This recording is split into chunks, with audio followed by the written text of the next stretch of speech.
A lot of people have been hyping this series up for over a year now, even going as far as to tell me that if the anime is done right, that it could reach the popularity and overall hype levels as Eminence in Shadow received when it got its anime. And to be fair, from what I can see from the overall content, it does have potential after watching this first episode. So let's dive headfirst into this. Let's talk about it. Let's talk about the good, let's talk about the bad, let's talk about the things I enjoyed, the things I did not enjoy, the art animation. Let's just talk about it all. Let's get the overall thoughts out there on how the first episode of Reign of the Seven Spellblades actually was. So this is based on a light novel series, which, I was told for a while now to also read the light novel because it was good, and I'm willing to bet you if I was to sit down and actually read, this series, the light novel, I would probably really enjoy it. I do love a good fantasy. I love magic. I'm not gonna lie to you, I do enjoy the Harry Potter books.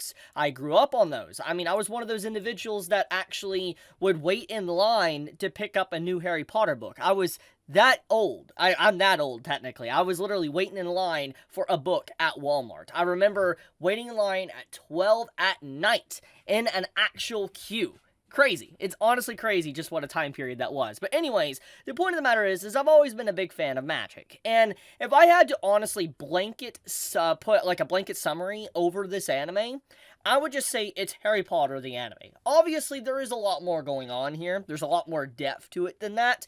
But if I just wanted to do a generalization of just what vibe it gives me, it's literally Harry Potter the anime.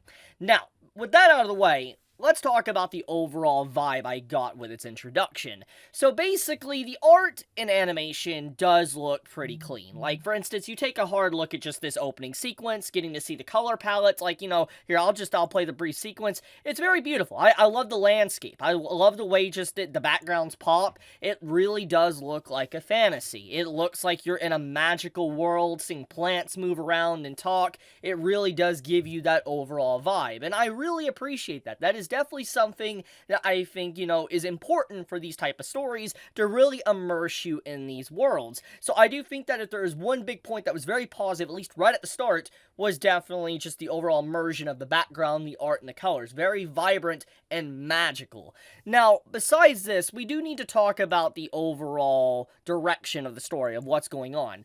Most of this episode is spent on characterization, like introducing the entire cast of characters, mainly towards the end of the episode, but also kind of just setting up what to expect from the school and what type of things they'll be doing for, let's say, will they intervene if someone does some dark magic, so to speak. And there is a lot of interesting things that this episode does. It's kind of like I said, the introduction of Harry Potter, but a more twisted way. Anyone remember that, iconic moment at the beginning of, the Harry Potter 1, the Sorcerer's Stone, or the Philosopher's Stone, depending on whatever, localization, you picked up. But, if anyone remembers, Dumbledore's iconic speech in that movie, he's like, you will surely die if you go into the Forbidden Forest. You'll, have a fate worse than death, so to speak. And the overall headmaster is obviously, this is Dumbledore. This is, as deaf Dumbledore. And she says that the overall teachers and stuff, they're not really going to intervene. They don't really care if, people die, so to speak, in this school, become crippled, injured, etc.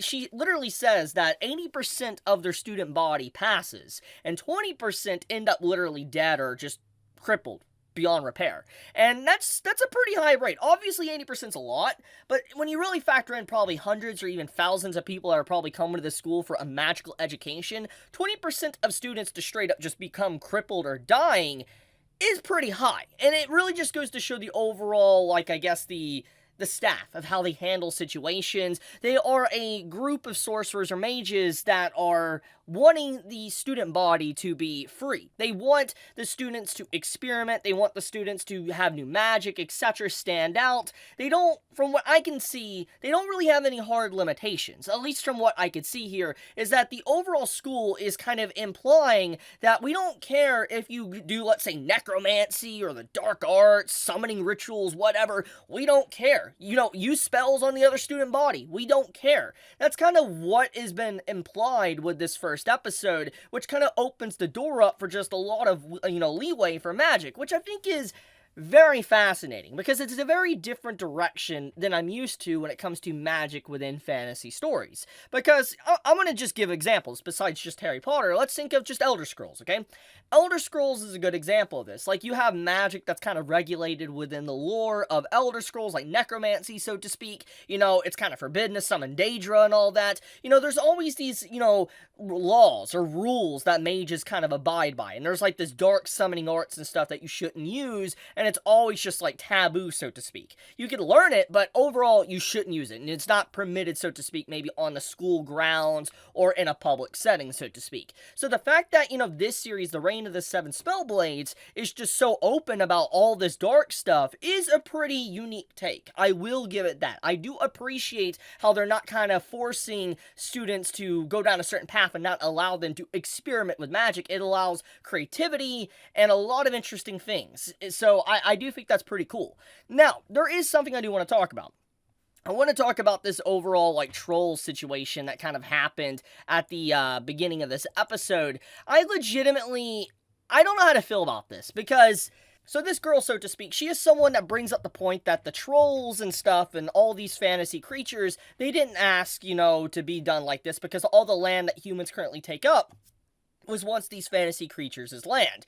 And she kind of makes an argument saying that, it's very wrong and unfair, and the reason why, these trolls and stuff attack villages is because their land has been encroached upon. And it makes a lot of sense. She makes a very solid argument, and it kind of brings up that the overall, rules or what's being permitted in magical society is pretty messed up. That's what it definitely paints. And obviously this is foreshadowing to what I just talked about, early on in this video, with the teachers just allowing the students to do whatever they want.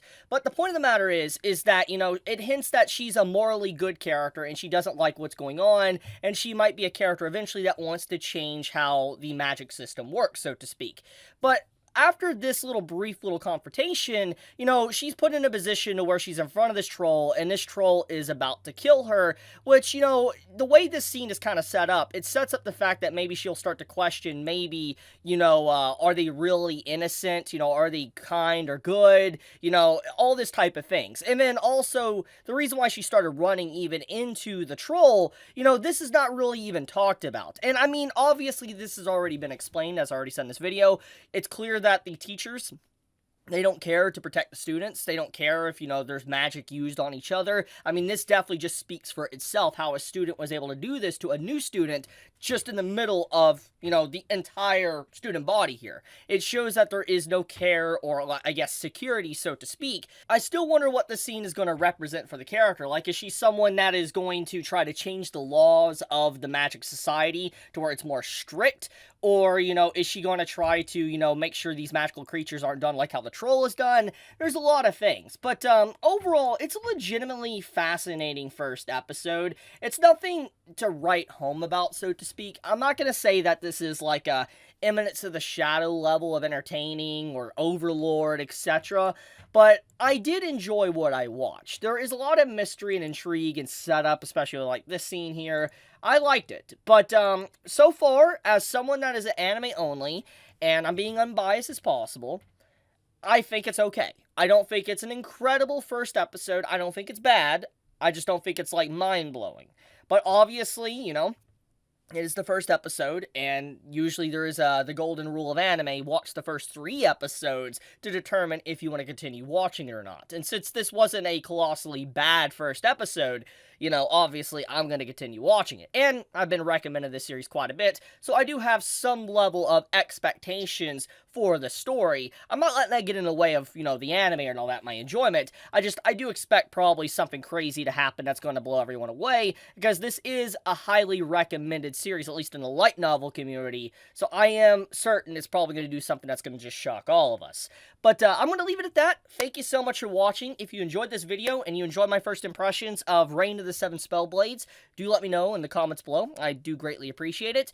Do leave a like as well if you enjoyed the video, but be safe, stay healthy, Chibi out.